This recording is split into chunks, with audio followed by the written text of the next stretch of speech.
of class 9, we already started chapter 1, matter in our surrounding. तो हम matter in our surrounding chapter में पढ़ रहे थे.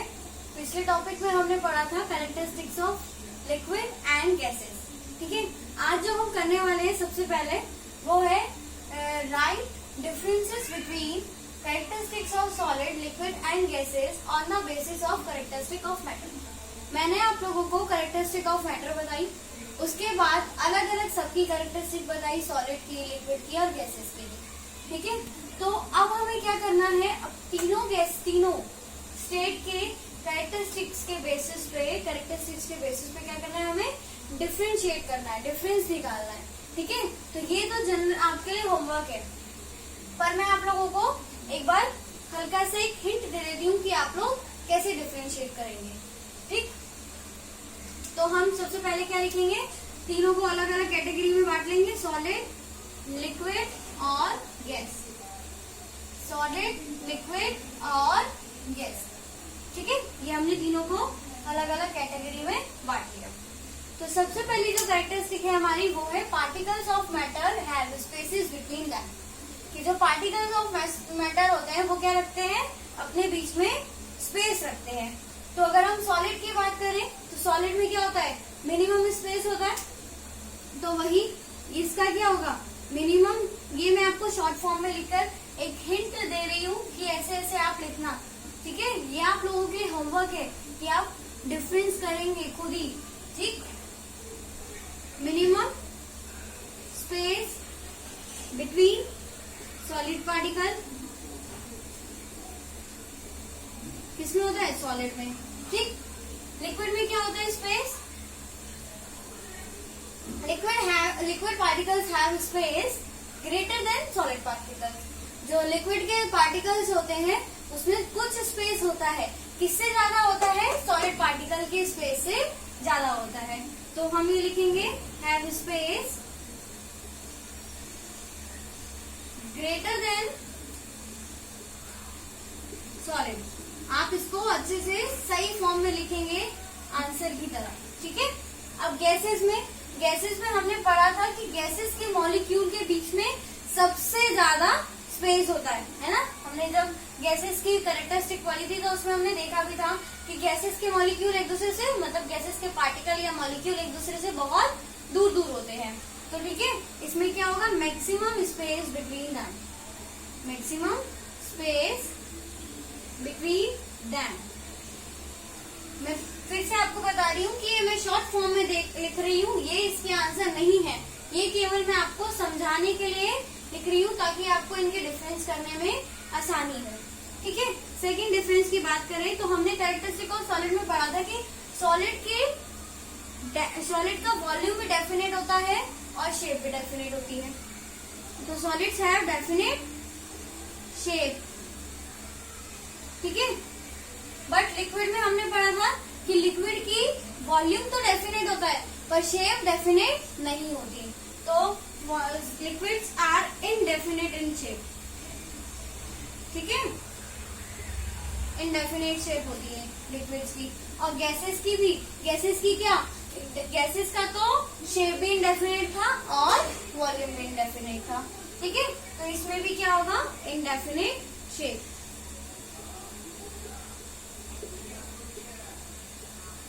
नेक्स्ट फोर्थ पॉइंट हम देखेंगे. मैंने वॉल्यूम बताया अभी आपको, तो इसका वॉल्यूम क्या होता है, सॉलिड का वॉल्यूम भी डेफिनेट होता है, मतलब सॉलिड का वॉल्यूम चेंज नहीं होता. ठीक है, अगर हमको एक पर्टिकुलर सॉलिड ले रहे हैं, ठीक, पर जो लिक्विड का वॉल्यूम होता है, लिक्विड का वॉल्यूम भी डेफिनेट होता है. लिक्विड का वॉल्यूम भी डेफिनेट होता है पर शेप क्या होती है, इनडेफिनेट होती है. और सॉलिड का तो वॉल्यूम भी इनडेफिनेट होता है और शेप भी इनडेफिनेट होती है, इनडेफिनेट वॉल्यूम.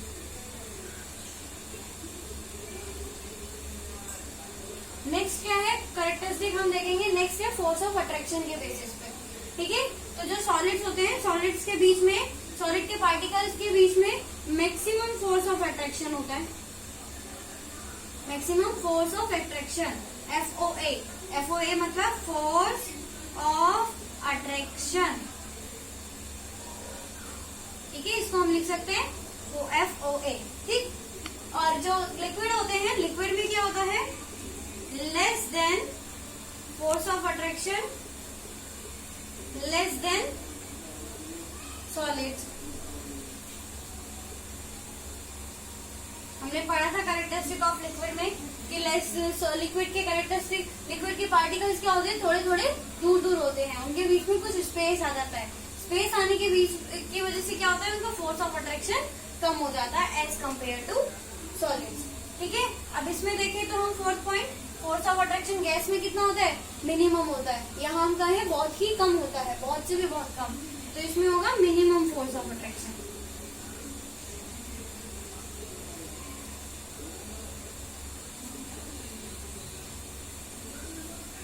ठीक है। अब नेक्स्ट थर्ड पॉइंट के बेसिस पे देखें काइनेटिक एनर्जी, तो सॉरी थर्ड है ना, ये फोर्थ है, ठीक है। काइनेटिक एनर्जी, सॉलिड में मिनिमम काइनेटिक एनर्जी होती है, हमने पढ़ा है कैरेक्टरिस्टिक्स ऑफ सॉलिड में, ठीक है। और लिक्विड में ग्रेटर देन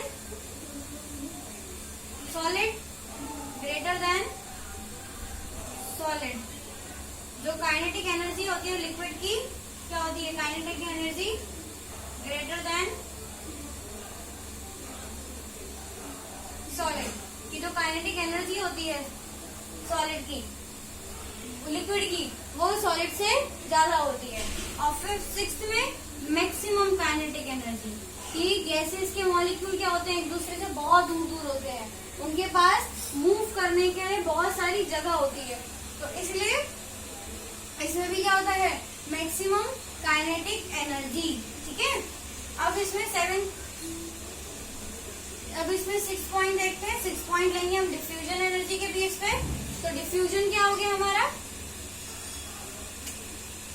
डिफ्यूजन क्या हो गया, व्हाट इज डिफ्यूजन, मैंने बताया था मिक्सिंग ऑफ पार्टिकल्स, क्या कहलाता है, डिफ्यूजन कहलाता है।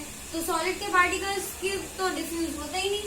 क्या आपने देखा है कि मान लो आप एक आयरन का टुकड़ा एक आयरन दूसरे आयरन के टुकड़े के ऊपर रखोगे, तो क्या वो दोनों थोड़ी देर में जुड़कर एक बन जाएंगे, नहीं ना, इसका मतलब उसमें डिफ्यूजन नहीं हो रहा है। पर आप एक गिलास का पानी दूसरे गिलास के पानी में मिलाओगे या दूध को पानी में मिलाओगे तो वो एक दूसरे से मिक्स हो जाएगा, तो इसका मतलब लिक्विड भी डिफ्यूजन कहलाता है। और गैसेस में भी होता है, क्यों, क्योंकि आपने देखा है कि परफ्यूम क्या होती है, परफ्यूम की स्मेल थोड़ी ही देर में पूरे कमरे में फैल जाती है, इसका मतलब परफ्यूम के पार्टिकल्स और एयर जो पार्टिकल्स है गैस में वो मिक्स हो गए, ठीक है। तो डिफ्यूजन दोनों में, इन दोनों में दिखता है, इसमें नहीं दिखता, तो हम लिखेंगे इसमें डिफ्यूजन मिनिमम। इसमें डिफ्यूजन क्या होता है, मिनिमम होता है, ठीक है। इसमें होता है greater than solid, greater than solid, ठीक है। इसमें होता है मैक्सिमम डिफ्यूजन, क्या होता है, मैक्सिमम, क्योंकि गैस पार्टिकल बहुत जल्दी एक दूसरे में मिक्स हो जाते हैं, ठीक है। अब 7th किसके बेसिस पे करेंगे हम, कंप्रेसिबिलिटी के बेसिस पे, ठीक है। तो 7th में हम लेते हैं कंप्रेसिबिलिटी। तो कंप्रेसिबिलिटी, क्या सॉलिड्स को हम कंप्रेस कर सकते हैं, नहीं ना।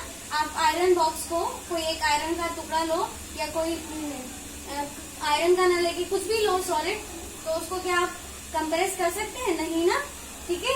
तो ये are solids are not compressible, तो इसमें हम लिखेंगे नॉट कंप्रेसिबल। लिक्विड को हम थोड़ा बहुत कंप्रेस कर सकते हैं, जैसे मैंने आपको एक एग्जांपल दिया था कि अगर हम एक गुब्बारे में पानी भर लें तो क्या करेंगे, हम उस गुब्बारे को थोड़ा बहुत दबा सकते हैं, तो ये होते हैं लेस कंप्रेसिबल, लेस कंप्रेसिबल, ठीक है।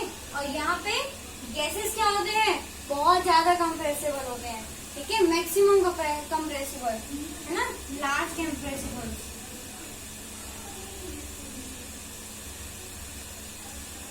तो ये थी हमारे difference between solid, liquid and gases, किसके बेसिस पे, कैरेक्टरिस्टिक ऑफ, किसके बेसिस पे, कैरेक्टरिस्टिक ऑफ मैटर के बेसिस पे, ठीक है। तो हमने पढ़ा कि लिक्विड में क्या होते हैं, स्पेस मिनिमम होते हैं, पर सॉलिड में स्पेस मिनिमम होता है, लिक्विड में कुछ स्पेस होता है पार्टिकल्स के बीच में, और गैस में मैक्सिमम होता है।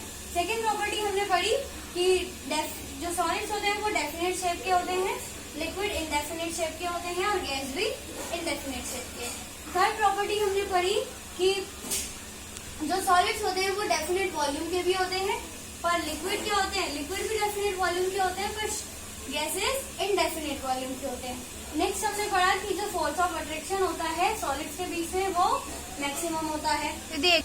तो सॉलिड्स में हमारा फोर्स ऑफ अट्रैक्शन मैक्सिमम होता है, लिक्विड में फोर्स ऑफ अट्रैक्शन होता है पर सॉलिड से कम होता है, और गैसेस में तो फोर्स ऑफ अट्रैक्शन बहुत ही कम होता है। नेक्स्ट हमने देखा काइनेटिक एनर्जी के बेसिस पे। तो काइनेटिक एनर्जी सॉलिड में मिनिमम होती है, लिक्विड में ग्रेटर देन सॉलिड होती है और गैस में मैक्सिमम होती है। नेक्स्ट हमने देखा डिफ्यूजन। तो डिफ्यूजन सॉलिड में मिनिमम होता है, लिक्विड में ग्रेटर देन सॉलिड होता है और गैसेस में मैक्सिमम होता है। ठीक है, तो सॉलिड में जो सॉलिड्स होते हैं वो नॉट कंप्रेसिबल होते हैं, उनको हम कंप्रेस नहीं कर सकते, दबाव नहीं डाल सकते।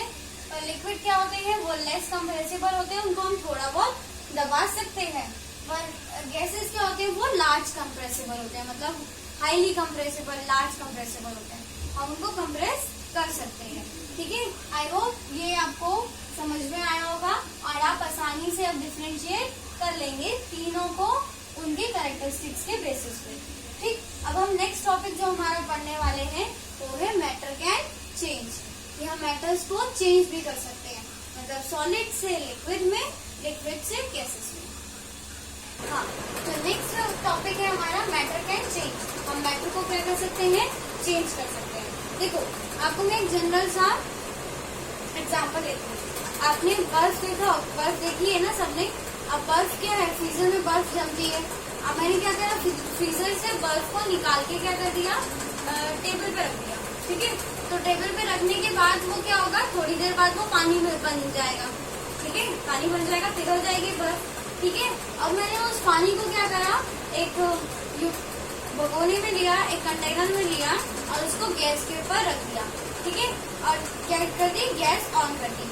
तो जैसे ही उसको हीट मिलेगी वो बॉईल होगा, तो वो क्या होने लगेगा, थोड़ी देर बाद उसमें स्टीम बनने लगेगी, है ना। और फिर क्या करा, स्टीम के ऊपर मैंने एक ऐसे ढक्कन रखा। ढक्कन रखने से क्या हुआ, स्टीम बाहर नहीं निकली और स्टीम सारी किसमें कलेक्ट हो गई, ढक्कन में।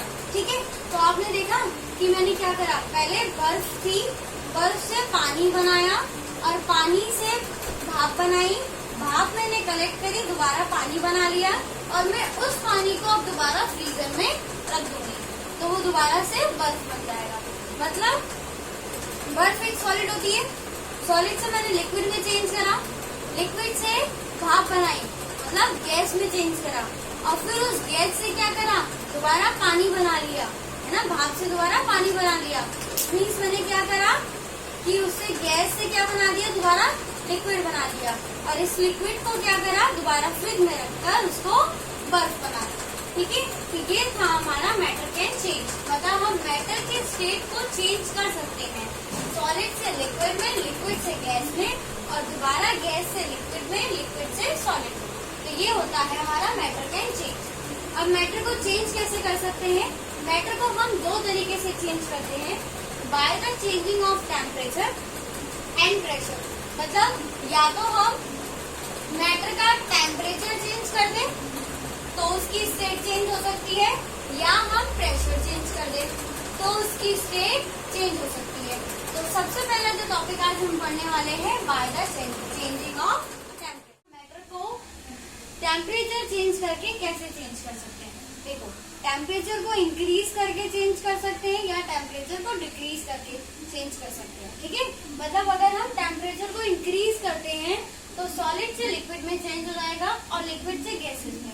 ठीक, अब अगर हम टेम्परेचर को डिक्रीज करते हैं तो ये प्रोसेस उल्टा हो जाता है, मतलब गैस से लिक्विड में और लिक्विड से दोबारा वो सॉलिड बना देंगे हम उसको। तो अब पढ़ते हैं हम कि इन प्रोसेस को कहते क्या है। जैसे सॉलिड से लिक्विड में चेंज करने को कहते हैं कि सॉलिड से हम लिक्विड में कैसे चेंज करेंगे, हम उसका टेम्परेचर चेंज करके, मतलब टेम्परेचर बढ़ा के। और सॉलिड से लिक्विड में चेंज होना प्रोसेस क्या कहलाता है, मेल्टिंग।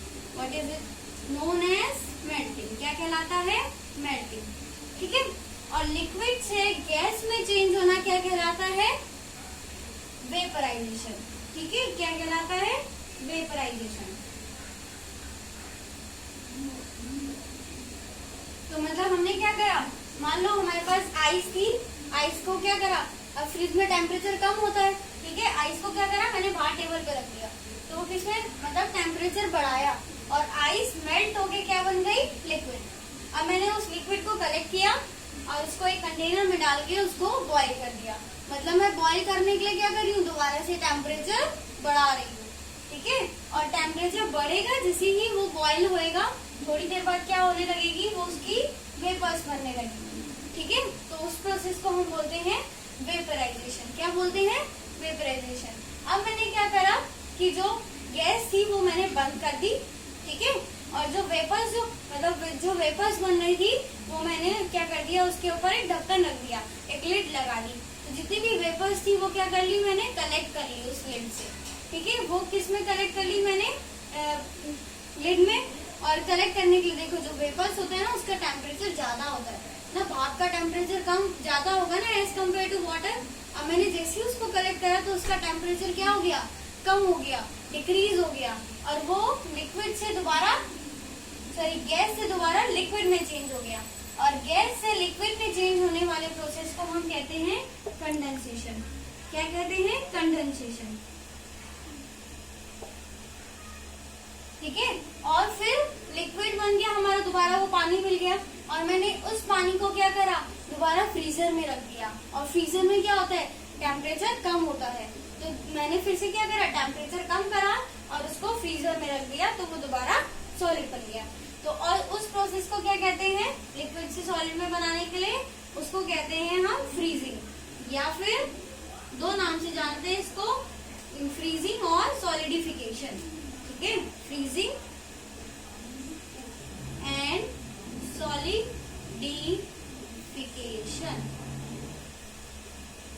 ठीक है। अब देखो, ये तो हुआ कि हमने सॉलिड से लिक्विड में चेंज करा तो वो मेल्टिंग कहलाया, लिक्विड से गैस में चेंज करा तो वो वेपराइजेशन कहलाया, गैस को दोबारा लिक्विड में बदल लिया तो वो कंडेंसेशन कहलाया, और लिक्विड से दोबारा सॉलिड में चेंज कर लिया तो वो फ्रीजिंग या फिर सॉलिडिफिकेशन कहलाया। पर कुछ सब्सटेंस ऐसे भी होते हैं जो डायरेक्ट सॉलिड से गैस में कन्वर्ट हो जाते हैं। क्या होते हैं? डायरेक्ट सॉलिड से गैस में कन्वर्ट हो जाते हैं, ठीक है। उसको हम क्या बोलते हैं? ऐसे सब्सटेंस को हम बोलते हैं सबलाइन। क्या बोलते हैं? सबलाइन। और सॉलिड से डायरेक्ट गैस में कन्वर्ट होने वाले प्रोसेस को कहते हैं हम सब्लिमेशन। क्या कहते हैं? सब्लिमेशन। अब देखो, सबलाइन कौन से होते हैं? आपने कपूर देखी होगी, है ना, कैम्फर की गोलियां होती है, वो क्या होता है, वो अगर हम उसको थोड़ी देर बाहर रखेंगे तो थोड़ी देर में वो क्या हो जाएंगी, गायब हो जाएंगी हवा में, मतलब वो सॉलिड होती है, और सॉलिड से डायरेक्ट किसमें चेंज हो जाती है? गैसेस में, ठीक है। या फिर आपने देखा होगा कि हम लोग कपड़ों में क्या रखते हैं? कपूर रखते हैं। सर्दियों के कपड़ों में कपूर रखते हैं, आपने देखा होगा अपनी मम्मी को रखते हुए, जब हम अटैची में या बैग में कपड़े रखते हैं तो हम क्या करते हैं? सर्दियों के कपड़ों में कपूर रखते हैं ताकि उसमें कीड़े ना लगे, ठीक है। अब वो कपूर हमने रखा, जैसे आपकी मम्मी ने रखा, तय करे कपड़े और एक एक कपड़ों के बीच में कपूर रख दिया। कपूर सॉलिड होता है, आप लोगों ने देखा होगा कपड़े वाला कपूर, ठीक है। वो गोल गोल गोलियां आती है, नैप्थलीन बॉल्स जिसको हम कहते हैं, ठीक है। तो क्या हुआ कि वो कुछ समय तक तो कपड़ों में रहा और कुछ टाइम बाद क्या हो गया, वो गैस बन गया, वेपर बन गया, इसलिए हमारे कपड़ों में क्या आ जाती है? कपूर की खुशबू आ जाती है। तो वो क्या हुआ, सॉलिड था हमारा, बॉल सी, सॉलिड बॉल सी, वो डायरेक्ट गैस में कन्वर्ट हो गया, और सॉलिड से डायरेक्ट गैस में कन्वर्ट होने वाले सब्सटेंस क्या कहलाते हैं? सब्लिमेशन। क्या कहलाते हैं? सॉरी, प्रोसेस क्या कहलाता है? सब्लिमेशन। और ऐसे सब्सटेंस क्या कहलाते हैं? सबलाइन्स, ठीक है। तो आप लोगों को समझ में आया? ये अगर सॉलिड से लिक्विड में चेंज होगा तो मेल्टिंग कहलाएगा, लिक्विड से गैसेस में तो वेपराइजेशन, गैस से कंडेंसेशन तो लिक्विड, सॉरी गैस से लिक्विड तो कंडेंसेशन, लिक्विड से सॉलिड तो फ्रीजिंग या फिर सॉलिडिफिकेशन। और अगर सॉलिड से डायरेक्ट गैस में कन्वर्ट हो जाएगा तो वो क्या कहलाएगा? सब्लिमेशन। तो ऐसे हम टेम्परेचर को चेंज कर कर क्या कर सकते हैं, मैटर को चेंज कर सकते हैं। ठीक है, समझ में आया आप लोगों को? मतलब हमने टेम्परेचर को ज्यादा किया तो भी हमने स्टेट चेंज कर दी मैटर्स की, टेम्परेचर को कम किया तो भी हमने स्टेट चेंज कर दी मैटर्स की। ठीक है, अगले प्रेशर को कैसे करेंगे हम अगली नेक्स्ट वीडियो में पढ़ेंगे, और इसमें नेक्स्ट वीडियो में हम हर एक प्रोसेस का क्या करेंगे, ब्रीफली एक्सप्लेनेशन करेंगे। ठीक है, तो आई होप आप लोगों के आज के टॉपिक समझ में आए होंगे।